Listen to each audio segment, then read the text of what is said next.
Oke, kita akan eh, mulai pembahasan mata kuliah metode pelaksanaan pekerjaan konstruksi. Merupakan pertemuan yang kedua dari penjelasan yang kemarin, pada pertemuan pertama. Bahan ini nanti bisa dilihat dan dipelajari oleh kalian. Tentunya bisa dilihat ini di YouTube atau di e-learning kita sesuai dengan apa namanya jadwal perkuliahan.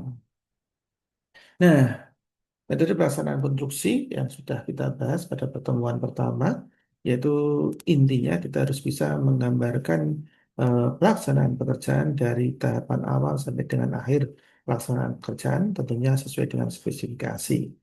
Atau lebih singkatnya bahwa metode pelaksanaan itu, yaitu untuk pelaksanaan pekerjaan konstruksi, itu harus menggambarkan kemampuan penyedia jasa dalam penguasaan spesifikasi. Nah, nanti kita akan bicara hal-hal yang baru untuk kalian mungkin seperti BCM, SCM, PHO, dan FHO. Tentunya tujuan untuk pertemuan kali ini adalah kalian memahami apa itu metode pelaksanaan pekerjaan konstruksi. Ya, serta mengetahui posisi metode pelaksanaan pekerjaan konstruksi dalam dokumen proyek. Sepintas ya, misalnya ini adalah contoh pekerjaan bertulang.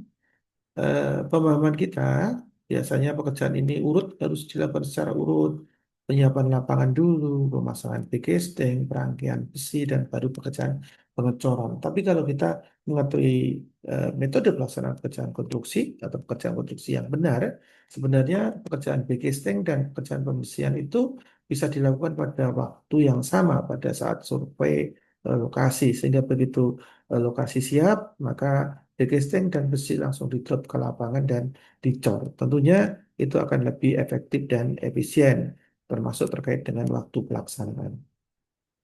Nah, metode pelaksanaan pekerjaan konstruksi ya harus berisi tentang pendahuluan, metode penyelesaian pekerjaan, uraian pekerjaan utama, uraian pekerjaan penunjang, dan tentunya penutup.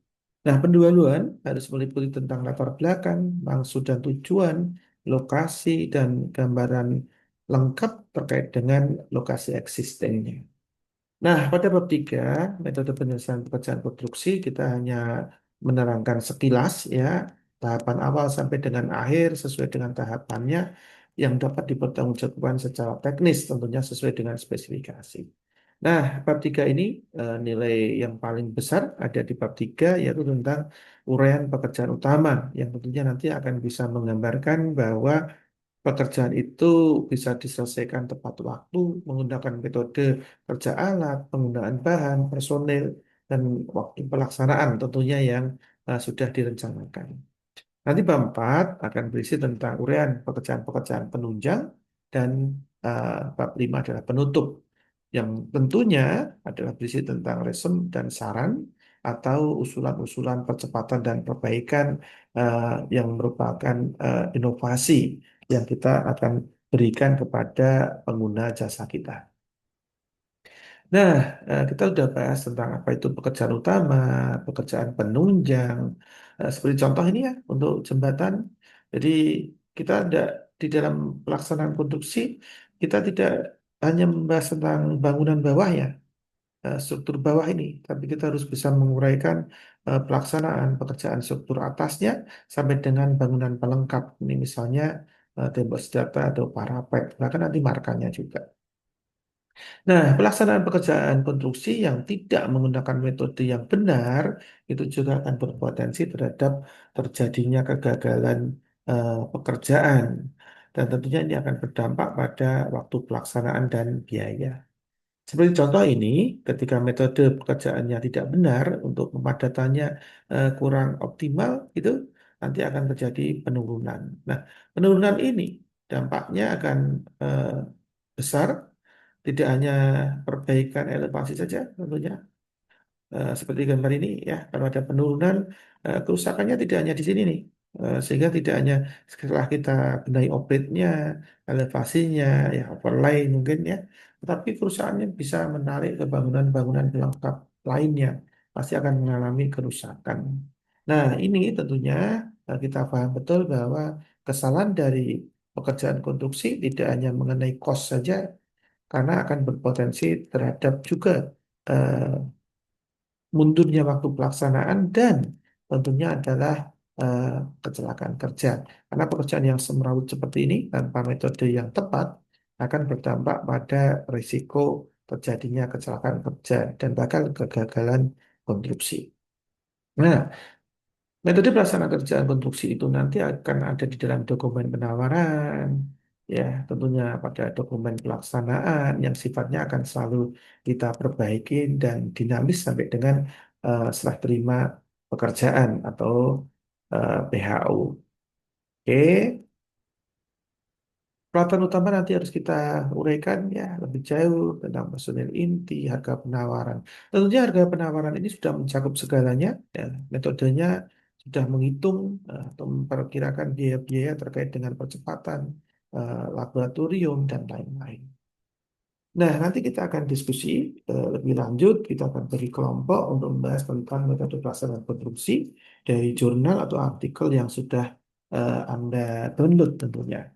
Itu nanti akan bisa mengembangkan pemahaman kita karena artikel itu sama dengan ya yang kita baca sama dengan otak kita ini tidak statis ya. Nanti kalau kita bisa kembangkan dengan pemikiran-pemikiran dari teman yang lain akan dinamis. Jadi terus menerus akan berkembang sehingga akan menjadi lebih kaya lagi pemahamannya. Nah, ini adalah siklus periode pelaksanaan pekerjaan konstruksi dari awal sampai akhir yang nanti harus kalian diskusikan, dibahas dalam kelompok. Tentunya ini kita bagi ya pada waktu pelaksanaan, persiapan, ya, sampai dengan pemeliharaan. Oke, mulai dari mana? Ya, kita harus mulai dari sekarang. Tidak perlu menunggu waktu lagi. Jadi tidak ada yang kita tunggu, kita harus mulai membahas metode pelaksanaan konstruksi, memahami, mengerti, yang nantinya kita bisa melaksanakan pekerjaan konstruksi itu sendiri. Oke, ini adalah contoh video tentang metode pelaksanaan konstruksi yang baik.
Ya. Ini adalah contoh pelaksanaan pekerjaan bangunan 30 lantai yang selesai dalam waktu 360 jam ya, atau sekitar 15 hari.